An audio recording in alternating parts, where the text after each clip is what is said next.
Well, the 2024 National in Cleveland is officially now in the books, and what an amazing 5 days it was. Going to the National always seems to go by too quick, and this year was no different. I'm going to have two recap videos. This is part one. In this video, I'm going to focus on a couple of myths versus realities of the show in Cleveland this year. I've got 7 tips for you pertaining to future shows if you decide that you want to go to the National in the future, or if you're weighing your options and you're considering it. And then also some hot and cold players that I observed being bought and sold, traded, etc. at the show. I noticed kind of a trend, and I know it's not going to be an all-encompassing list, but I noticed a few for sure. And then I'll close out the video by giving some shout outs to some fellow collectors that I was able to meet this year at the show. With that said, if you haven't already, if you'd consider subscribing to the channel, that would be great. And away we go. All right, so myth number 1. Dealers are tough to deal with. That most of the dealers are priced way too high and they won't budge on their prices. I even watched a video today where it basically had said that the dealers are almost impossible to deal with. And I just could not disagree more. So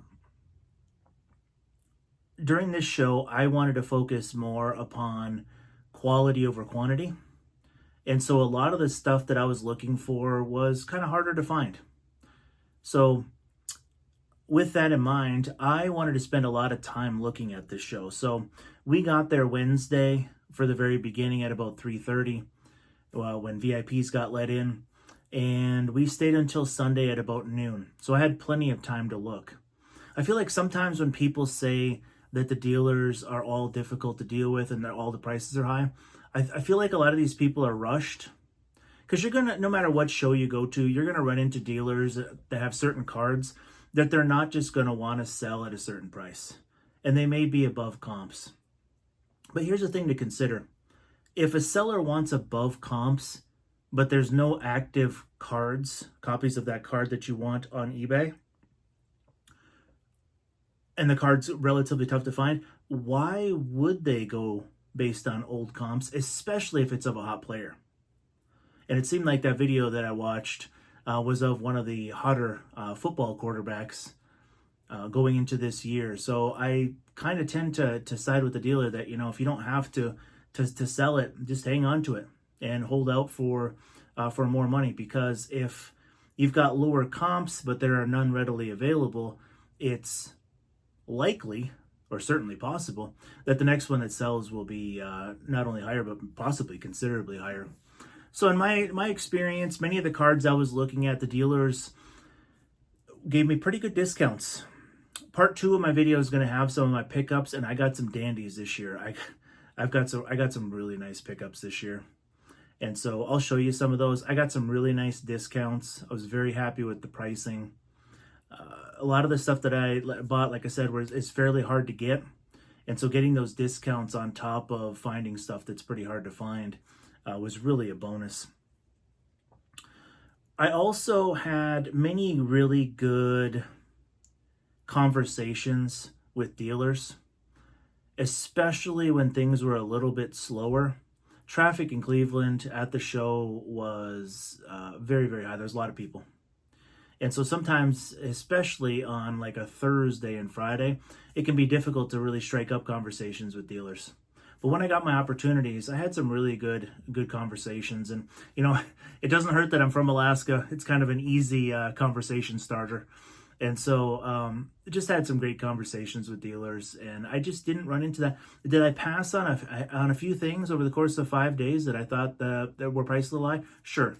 That's part of it, any show you go to. But overall, I thought the deals were really good. Second myth, and I said this, I think I'd mentioned this going into the show even. The second myth was that there was supposed to be light show traffic this year.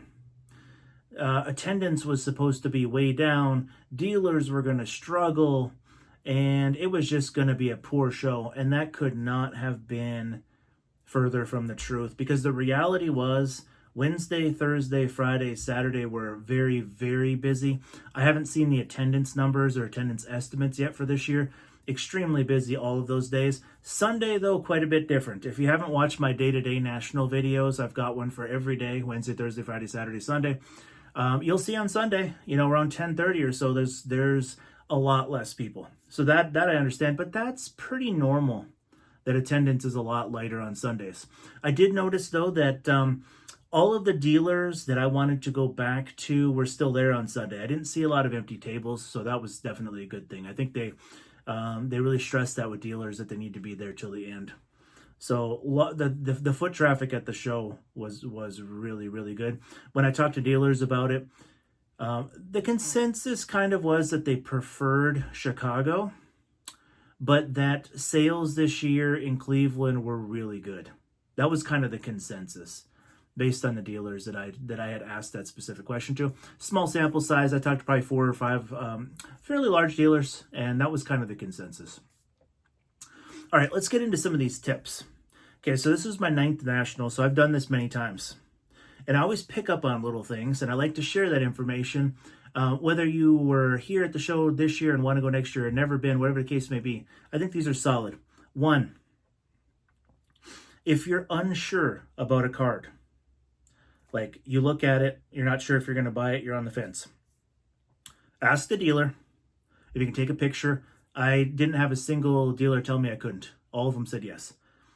But ask the dealer, take a picture of the card with your phone, go into the edit function as long as your phone has it, and write the booth number right on the picture. It is so much easier to remember where this card was if you do it that way. Phone picture, edit function, write the booth number right on the picture. I found that that's the easiest way to be able to remember where things are. First tip. 2, second tip, don't be afraid to negotiate. Is every negotiation going to go your way? No. Are dealers going to have certain cards priced a little too high or very high on their prices? Sure, that's going to happen. I mean, this is a huge show. But don't be afraid to negotiate. And if they don't meet your number, move on. But if it's a rare card and there aren't a lot of comps, this is my opinion now, 1 comp doesn't set a market.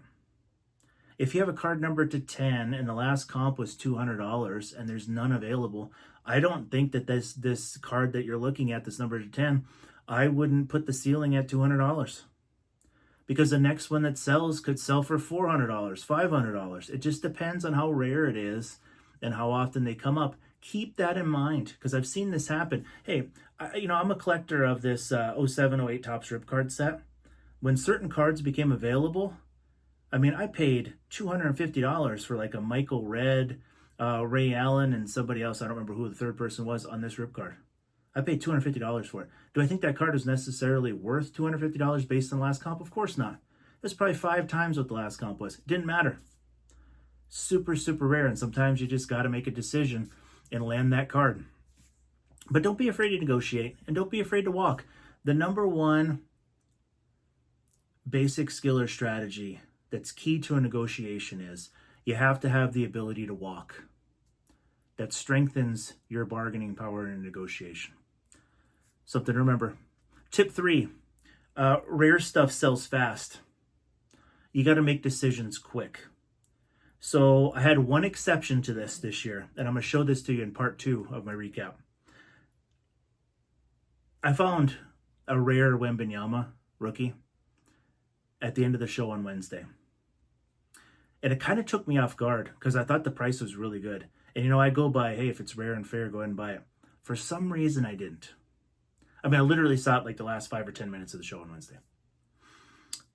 I passed. I took a picture of it, booth number. I mulled it over in the evening. I'm just like, wow, why did I not buy that card? Why did I not buy that? So, man, as soon as I got in that show at 9:30, I went straight to the booth, and the dealer was running late because of traffic.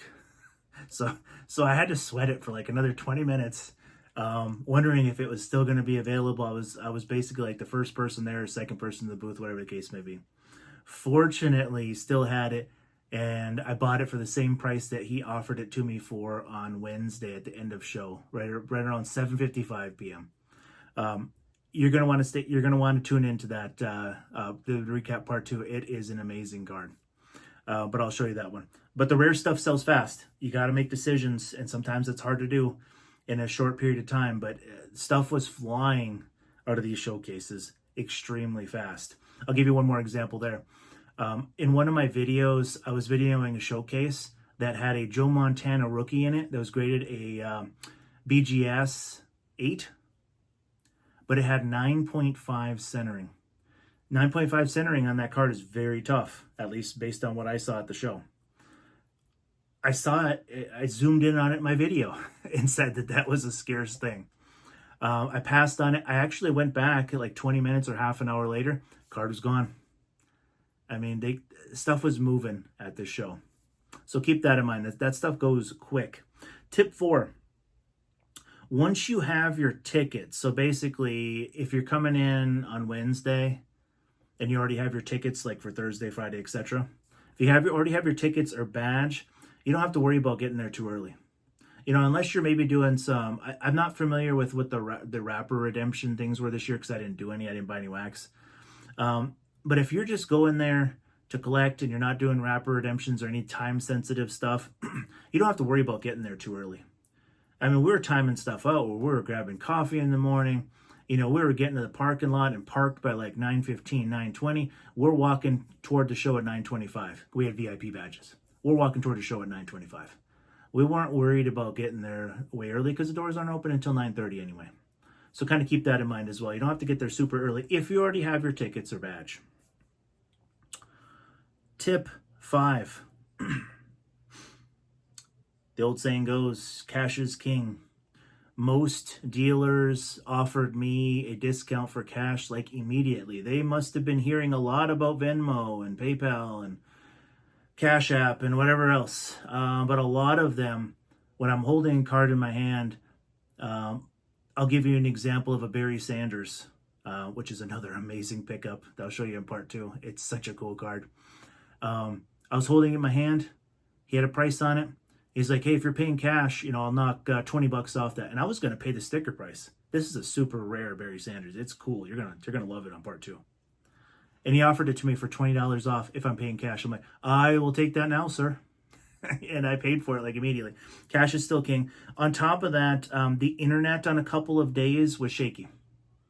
My internet worked all 5 days, but there were a couple days where there was like a 2 to 3 hour window where it was really shaky.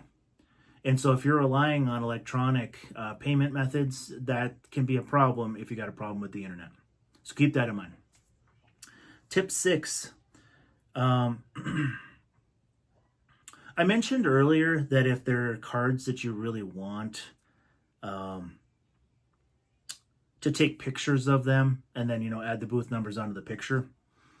I also suggest keeping those pictures of cards that you either couldn't afford or cards that you just missed out on. So then that way you can maybe look to buy those later in the months after the National. I did that with a few. You know, nobody has an unlimited budget. Some people have way bigger budgets than others. I would consider mine, you know, somewhere middle tier, I guess. Not super low, far from high though as well. And so there was cards that I passed on ultimately because I couldn't afford to buy everything. Well, I saved the pictures, and I'm not concerned about the booth numbers, obviously, after the show, but I saved the pictures because those are targets that I'm going to have over the next few months to go ahead and look to buy. You know, kind of spread it out a little bit. I have a strict rule. I never leave the National with debt. I've got everything budgeted out. I don't throw a whole bunch of stuff on the credit card that I can't pay for. I don't do credit card interest. So that means that I got to make choices, you know, based on the scarcity of a budget. And so kind of keep that in mind as well. So keep those pictures of cards that you were missed, that you either passed on because you couldn't afford it or you missed out on. Let's say there's a card number to 100 that you wanted to buy and it was you hesitated, it was gone. Keep a picture of it because you might be able to find it on eBay and you might get a better price. You might not. It might be more expensive later. Tip 7, give yourself enough time. So I mentioned before that we go on Wednesday and stay till Sunday. One year in Chicago, I went for a day and a half, just scheduling things. I was actually nearby Chicago for something else, and I was just thankful to be able to go for a day and a half. I was pumped about that. Give yourself enough time. Oftentimes, when people are saying that cards are so overpriced, not all these people, but a lot of these people are only at the show for a day or 2 days or a day and a half. And I've been there. I've done that before. And what I found is if you don't give yourself enough time, it adds a lot of stress, and it makes it feel, because you don't have as much time to look around and you don't have as much time to like negotiate and let things sit for a little while. It can feel like things are way overpriced, but in reality, it's a smaller sample size than you really think. So give yourself enough time. I understand that different jobs, different types of jobs that people have and stuff make it difficult to be able to stay longer. I understand that, but if you can stay as long as you can. It just makes it a lot less stressful. And in addition to that, I found that a lot of dealers keep putting out new cards that you haven't seen in previous days. That's another benefit to giving yourself some more time. So just something to consider. Okay, let's get into some hot players at the National. These are based on Sunday. I talked to a bunch of dealers. There was less traffic, so I was able to actually have some really good conversations. Many of those dealers were really, really cool. And I just asked them, I said, hey, what are your impressions at this National as far as like what was moving? Like, who are the players that were just super hot or super cold? Like based on your opinions. In addition to what I saw over 5 days. Here's a list of hot players that were really moving fast. Kyler Murray. I could not tell you how many Kyler Murrays I saw being sold while just standing at booths. Autographs, low numbers, parallels. Kyler Murray was moving at this show. Mahomes cards, especially the harder to find things, the low numbered Mahomes cards. Numbered rookies of Mahomes, regardless of the numbering, no matter how high the number went, were very hard to find. How do I know? I know because I was there for 5 days, and that was one of the things I was looking for. Numbered, I'm not talking about inserts. I'm talking about true Mahomes numbered rookies. They were hard to find. And according to a couple people that I talked to, they were highly sought after, and that's something that people were looking for. So they were moving fast. In addition to that, low numbered stuff, flawless, was moving really fast. There's different types, diamond and ruby and sapphire. A lot of just awesome stuff. A lot of that stuff was moving really fast, and so that's number 2 on my list. Third, Anthony Richardson. I also couldn't tell you how many Anthony Richardsons I saw sold. I couldn't tell you how many people were asking for Anthony Richardson. Not my cup of tea, not a person that I collect. But I respect it if people believe that, he's going to be a superstar this upcoming season. Anthony Richardson cards were super, super hot. I saw booths that had cases with, a third of the case, half of the case with Anthony Richardson. I come back later in the day and there's almost none or none. They were moving fast.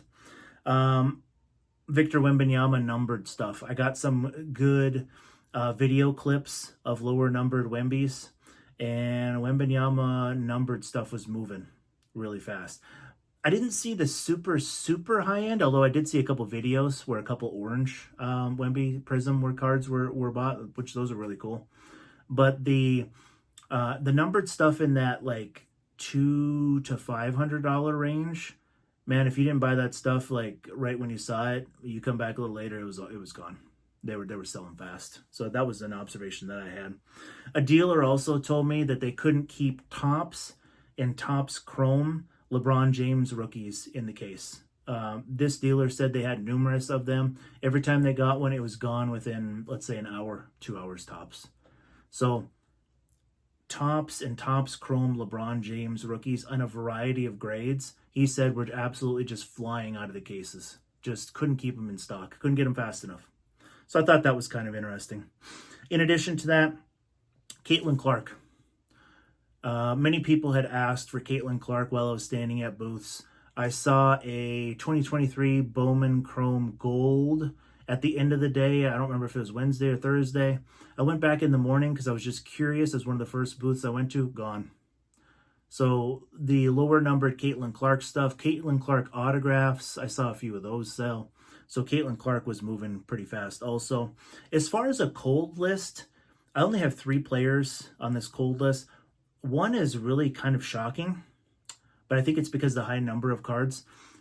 Ohtani. I personally saw a ton of really cool Ohtani cards. A lot of cool rookies, a lot of numbered stuff, a lot of rare stuff, a lot of autographs, fantastic stuff. I just didn't see any of it move. And I went back to many dealers, at multiple times over the days, and that stuff was staying in cases. Now, a lot of it was like easier to find stuff, update and stuff like that, non-parallel stuff, but PSA 10 rookies and stuff like that. I personally did not see many Ohtani cards move at all. Shaq inserts. I saw a ton of amazing Shaq stuff at this show. It was so cool. A couple dealers had like entire cases full of Shaq inserts, just amazing stuff. But I didn't see a lot of it sell. Some of the same cards that I saw on like Thursday, I was still seeing on like Saturday. And some of them even on Sunday.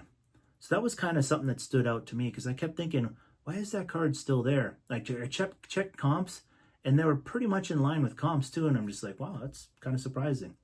So Shaq inserts. And finally, third, and people remarked about this at the show also, Cleveland cards. There just weren't a lot of them. I can't say that they weren't a hot seller. I just didn't see many. Across sports, I didn't see a whole lot of Cleveland Brown cards. I didn't see a lot of Cleveland Indian cards. I didn't see a whole lot of, or now they're the Guardians, excuse me, the Cleveland Guardian cards. The Cleveland Cavaliers basketball team. Guys like Donovan Mitchell and things like that, and Evan Mobley. I did not see a lot of Cleveland cards. It was pretty surprising. And so those are 3 that were on my cold list based on my observations and talking to some people at the show. Finally, I'd like to just give a shout out here to some of the people that I had met during the show. If I forgot to mention you here, I apologize. I did meet a whole bunch of people, but I just want to give out a shout out to a few people. I met Glenn, who said that he had been watching several of my videos. Shout out to Glenn. Brad, who is a fellow YouTuber. We got to meet in person this year. I got to have a good conversation with Neo, Northeast Ohio Cards and Collectibles. The first time I was able to talk to Neo in person, so shout out to Neo. In addition to that, I got to meet Ken from Sports Card Lessons for the first time. We were able to have a good conversation as well, so shout out to Ken. And then last but not least, was able to have a good conversation with Those Back Pages. And Eric, congratulations again on that Jackie outstanding card, and it was good to see you again this year at the show. With that said, like I said, if you haven't and you consider subscribing to the channel, that would be awesome. Stay tuned for part 2 coming within the next few days. And remember that the opportunities for collecting sports cards are endless.